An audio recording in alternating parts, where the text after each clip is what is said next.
I think about an organization as a web and finance is at the center. And we have this ability to actually bring people together, have them understand what it is to win as a company, and just simply show it by the numbers.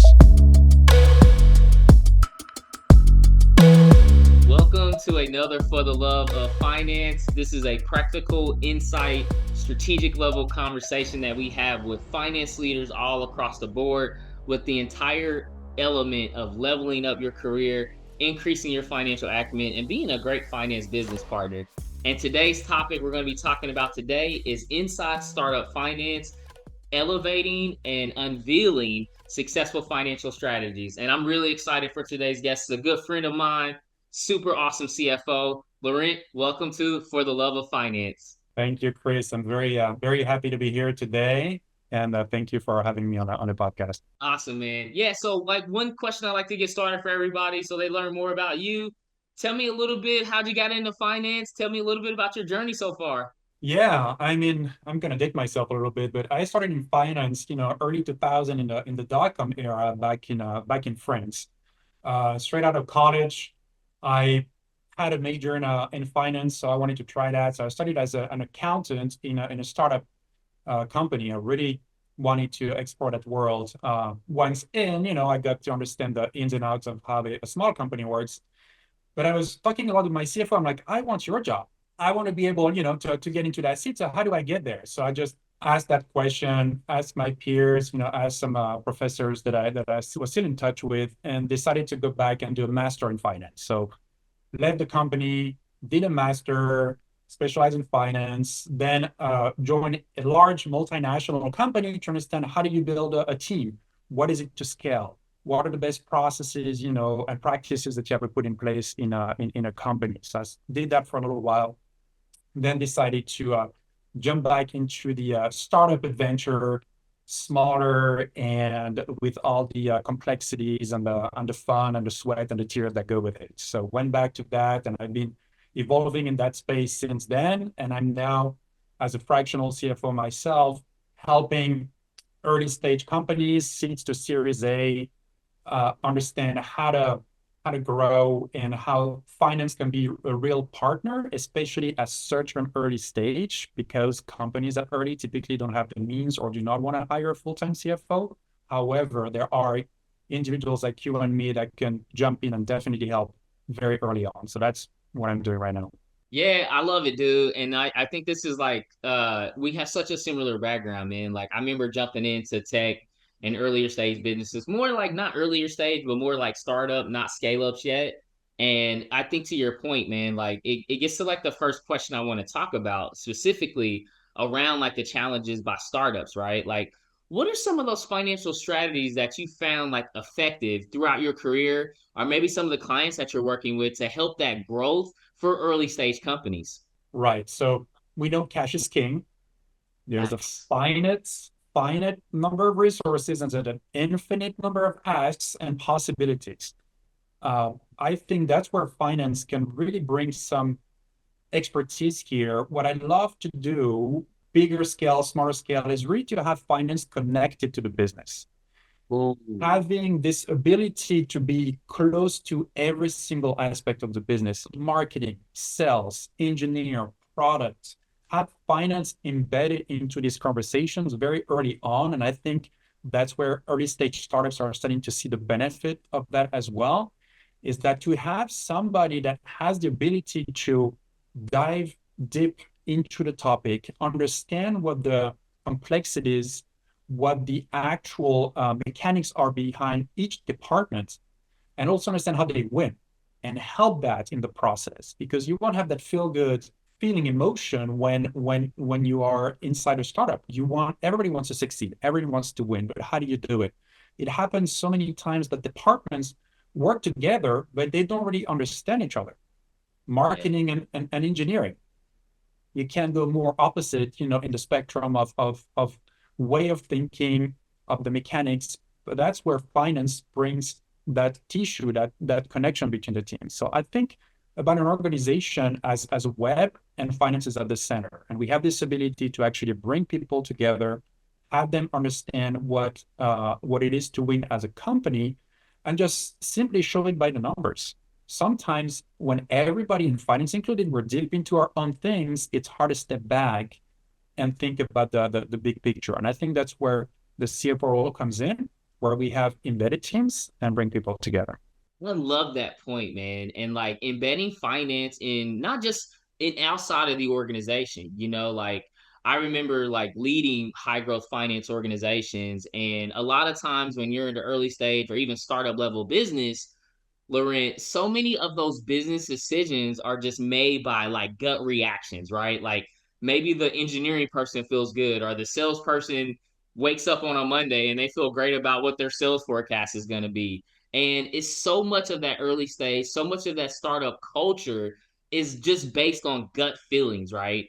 And when you talked about when you incorporate finance to be that connective person across the marketing, the operations, the HR, the IT, you move away from like gut feelings and saying like, hey, like let's have the data. Like, how does the best data support the decision that we need to make, right? Like, how do we get away from a lot of the decision making at earlier stage businesses being more on the gut or more of like, I think this feels right, to being I'm not saying get rid of all of that because you're still going to have that. You're still going to make decisions where you're like, I don't have all the data to support it, but how do you move it to be more quantifiable and not like 100% qualitative and have that healthy balance? And this is where I think this is our strong suit that we bring in the conversation, whether it's working with engineering and you're looking at sprint schedules or product release schedules, or you're working with marketing and you're looking at a finite amount of marketing dollars and you're trying to look at the best impact and ROI that's going to have. Like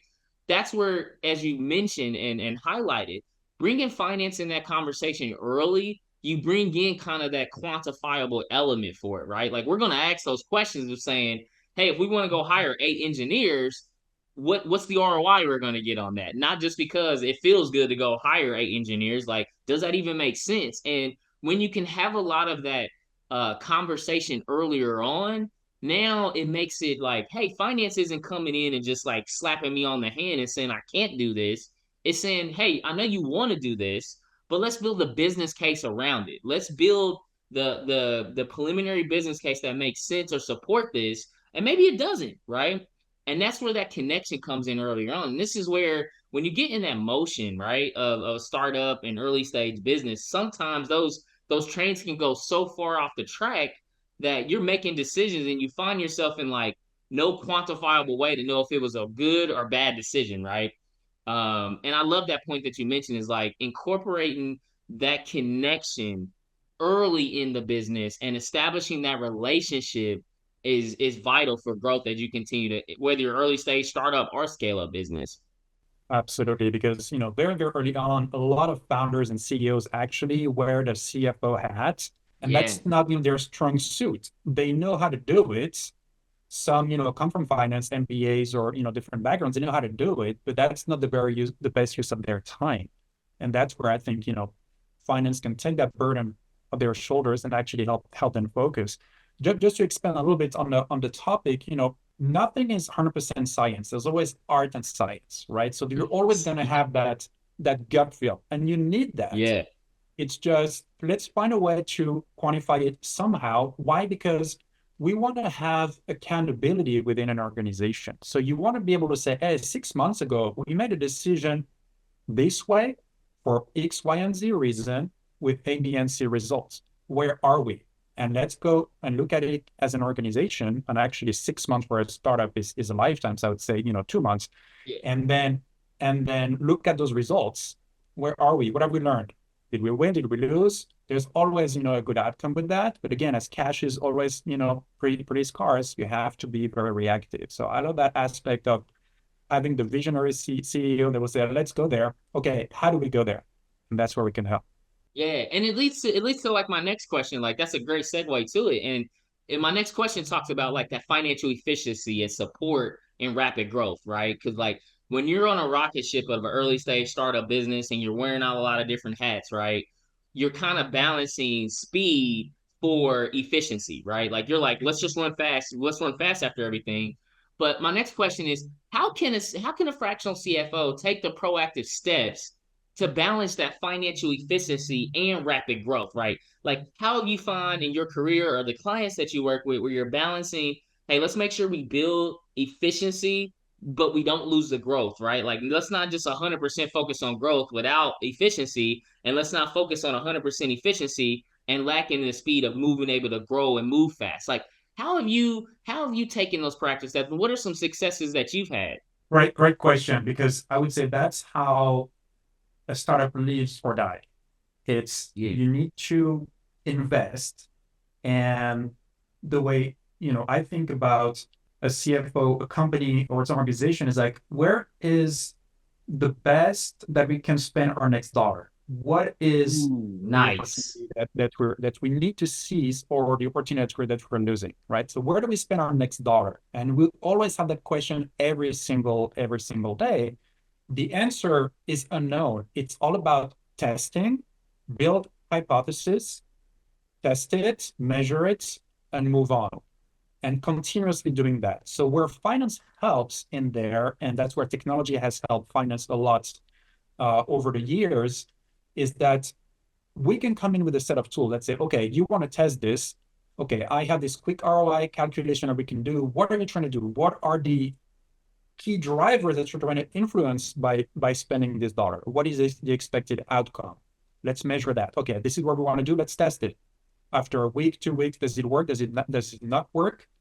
Let's move on. We keep on, double dipping on it, or we just, move on and try something else. So this constant iteration testing is very important, because this notion of product market fit is something that is being experienced. It is a process that is being put on motion until the company is big enough actually, hit the product market fit and then could iterate. So finance helps a lot in the process, in my opinion, as we can help quantify and quantify rapidly what those results are. And it depends on the size of the organization, but in a small organization, it's going to be some Excel spreadsheets, let's not, kid ourselves, and or Google Sheets. And that's where, that's where we come in. But at least it's the idea of, let's track. Let's not just do without thinking back about it. We all have this vision about, let's focus on the future, but let's learn a little bit about the past as we go. And every step will help us, go above that hill. Love that, man. Love that. That's like a practical insight. And just to like expand upon what you just mentioned, I've always looked at my career and kind of like when we work with clients, I'm always about like creating like a minimum viable product or a minimum viable solution, right? I call them MVPs and MVSs, right? Yeah. And it's incorporated. It's like you're not going to have the speed, time, energy to create this whole 100% thing, but it gets back to what you mentioned, which is the most critical part of it is like how are you getting those feedback loops, right? Feedback loops in an early stage or startup business across all functional areas is probably the most valuable information that you could get, right?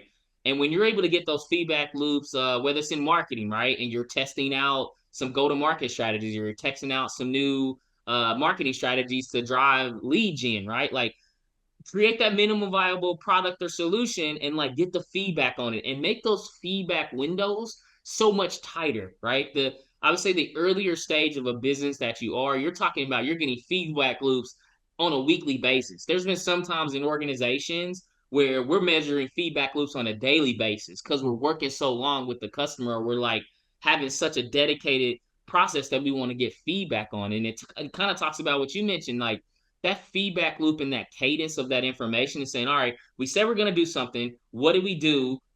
What was the result? Right. And it's like, all right, we got the result. We got the feedback. How do we weave that back into, okay, right back into it's a continuous process of we're building something. What feedback did we get? Okay, we got to incorporate this feedback, build it again. And you're constantly retooling that. And it kind of talks about like the first point that we mentioned, right? Like you're not gonna have 100% confidence in that thing, right? There's been MVPs and MVSs that we built and clients that we worked with on where it's just like we're figuring out as we're building it, but at least we have a framework where we're gathering that feedback, we're getting that intelligence, we're making those pivot or persevere decisions on those MVPs or MVSs. Pivot or persevere meaning do we pivot away from that MVS or do we continue to persevere down the MVS or MVP tactic that we mentioned out. And like in earlier stages, like so much of that is happening inside the business, but it's not being captured. It's not being captured from like a quantifiable perspective. And this is where, as you mentioned, like if we're the spoke of that wheel and we're able to take these communications that we get from marketing, sales, operations, client success, IT, engineering, and we're able to translate that into the feedback of like, yeah, we got more customers, or we reduced expenses, or we increased our cash runway, or we reduced our cash burn. Like that is gold, right? And it kind of talks about what you mentioned. That feedback element in the business is like so critical. And I'm so glad that you talked about that, Laurent. I absolutely agree. And I think at smaller scale, it's easier to do what I'm about to talk about. I love sitting down with products and look at customer reviews Yeah. because it tells us so much. And I feel like finance needs to have a deep understanding. Finance and accounting, by the way, I'm not, limiting that just to FP&A, but finance and accounting needs to really have a deep understanding of where the company is headed so that everybody can have ideas. Everybody, can be contributing in some ways in the growth of the business. So having that perspective is key. Absolutely. And Laurent, talking a little bit more about like you working and the finance organizations that you lead and work in early stage businesses, like I'm curious to know from you, what are some of like those top three challenges that you see every startup, every early stage company when it comes specifically for finance? Like, here's the common three challenges that you see. Like, what are those that you've been seeing throughout your career? And how have you seen those challenges said, like, I know this is a challenge, but here's how we can provide solutions or services that help turn that into productivity. Like, what are those common three things that you've seen in early startup or scale up companies? I would say the three are building trust, being reactive fast enough, and adjacent to that, having the tools to be fast enough. Mm, Because again, cash is king, dollars are limited. So when you come in, you don't want to be the person that comes in and say, I need to spend $30,000 in a tool today so that I can help you run your business. That's not what you want to do. So you need to come armed with tools. So let's start with trust. Trust is important. Why? Because a lot of companies, especially early stage, not necessarily understand fully the benefit of what finance and accounting can do to the business. It's kind of looked at as the nice. back office. I'm not a big fan of this word, the back office. I think we're all front office. We're just, sitting in a different position, right? So building this trust, and how do you build a trust early? To me, it's always been about, and I help all of the finance and accounting leaders to be. It's about communication. Let's have an open conversation, Thanks. right? When you come in, first 90 days, it's not about telling, it's about listening. What are you doing? How are you doing things? What are your challenges? What are the main goals that the company distilling down to the team, from the mission to the department to the individual? What are the goals? Where are you going? How do you know that what you're doing is actually going to turn into a profit for the organization? How do we know that? And that's where finance has been, to me, key in this process, where we essentially we Nice. translate what the goal is, the mission is, into the individual components of the machinery of every single department. So building that trust to me is critical, because it is the way we're going to be sitting in the room and being asked our opinion. If we don't do that, why would we be asked our opinion? It's like we have no idea what we're talking about. Well, yes, we do, because we sit down with everybody and we actually spend the time to understand what it is that every person has to do to win, and so that the organization wins. The second aspect, how fast can finance react in making or be proactive in making decisions? Because you don't want to wait 2 months to make a decision, especially at a Yeah. very, very early stage. We need to make decisions on, as you mentioned, on a weekly and sometimes daily basis. Should we keep investing in this marketing channel? Is it actually effective? Should we actually keep building this feature for our product? Is it actually going to do anything? So that's where reacting fast is critical for companies. especially early stage, and that's where finance can help with that. Let's make decisions quickly. How? Because I know what we're talking about, I know what you need, and I know what the company needs. Is this the right investment? Nice. Yes or no? Which leads me to the third aspect, which is, well, how do we do that? Well, over time, we build our own individual tools. Again, we can all have our little, Excel spreadsheets, but I love being able to develop tools that I just hand off to the department that say, hey, this is a little ROI machine. Play with it. You don't need to sit down with me every single day. I'd love to, but you and I are busy. So use that tool. See how what the ROI comes out with. How does it play in the big picture? Let's sit down. Let's look at it next, and let's bring it to the leadership and let's make a decision. Building these tools is critical. I'm very excited about the future of technology in general. There are a lot of tools that are coming to the market right now. Being AI, or just call it smarter tools than a typical Excel spreadsheet that can actually help being more plug and play and help make these quick decisions. To me, right now, they're being tested and kind of working in big enterprise environments, large scale companies. It's coming down now to the startups. So when it becomes more affordable, those tools become more accessible for early stage companies that can afford it. I think we're into something that will change the way finance works in general, but also how startups can move forward faster. Nice, man. Hey, Laurent, I love how you broke that down into trust, speed, and the tools, right? Like those to me, and when I look back in high growth finance organizations and SMBs that we work with, right? It's like I always broke it down into like six key pillars, right? Like people, process, and partnership. Like that's everything around your first elements you talked about around that trust, right? Like notice people, processes, and partnership.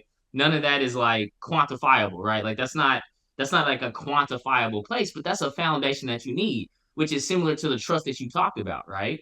And then you build upon the platforms, performance, and profit optimization. Now we get into how we scale, right? Which is going to be your speed and your tools and tactics that you have around it, right? And I think bringing it, and it ties out to your first point earlier on. I think every early stage CEO, business owner, founder, or even if you're working in that side of the business, as Laurent talked about, if you want to make like an immediate impact inside that organization, like focus on the trust first. It talks about to your first point that you mentioned in our conversation where you said we got to be inside. We got to be involved in the business, right? Do not be that finance, that FP&A, that accountant, that CFO that just says, you know what?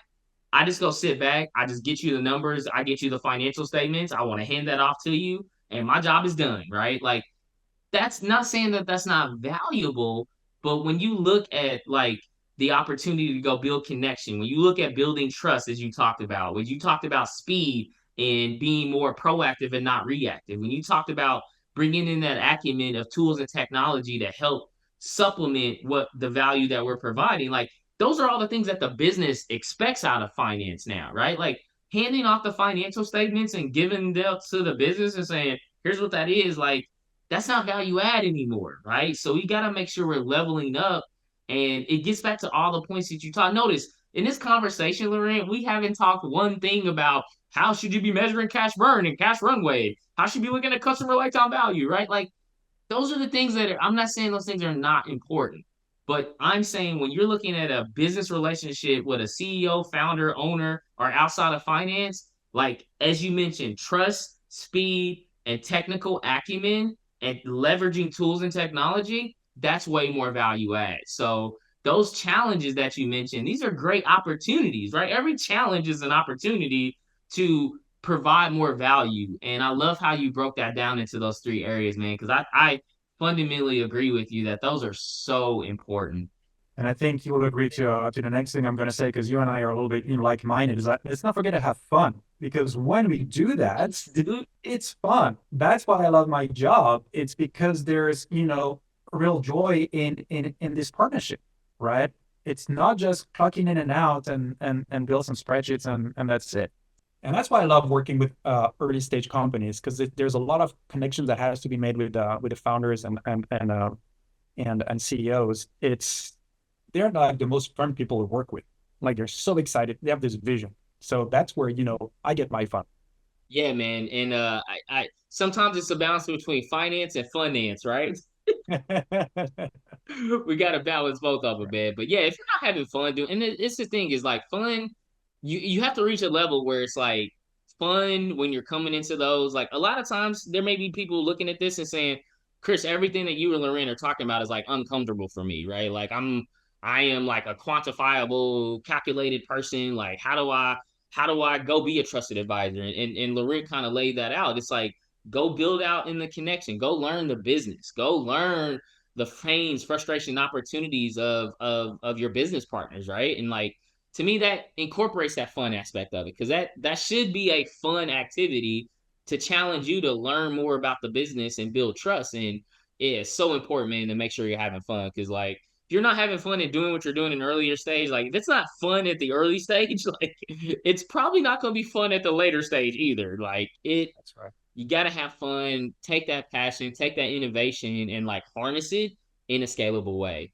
Hey, Laurent, one last question I have for Yeah. you is, you work with earlier stage businesses, and I know a lot of software companies in earlier stage had this issue of tackling the rise of SaaS costs, right? Vertice is coming upon to kind of provide a new wave of organizations to help these software companies, whether earlier stage, startup, or scale ups, tackle the issue of rising SaaS and cloud costs. How do you think organizations and finance leaders should be thinking about, or maybe some practical strategies, tips, or insights that you've had of like how finance can help meet the this rising of SaaS and cloud costs? Yeah, it's a great question. It comes back to a point that you made earlier that I fully agree on is show me the ROI. So Yes. my question is always, okay, we have this cost. What would we do if this was not an option? Tell me what we would do. And it's unbelievable how much creativity comes out of this question when you ask it to the business. I didn't ask, let's take it away.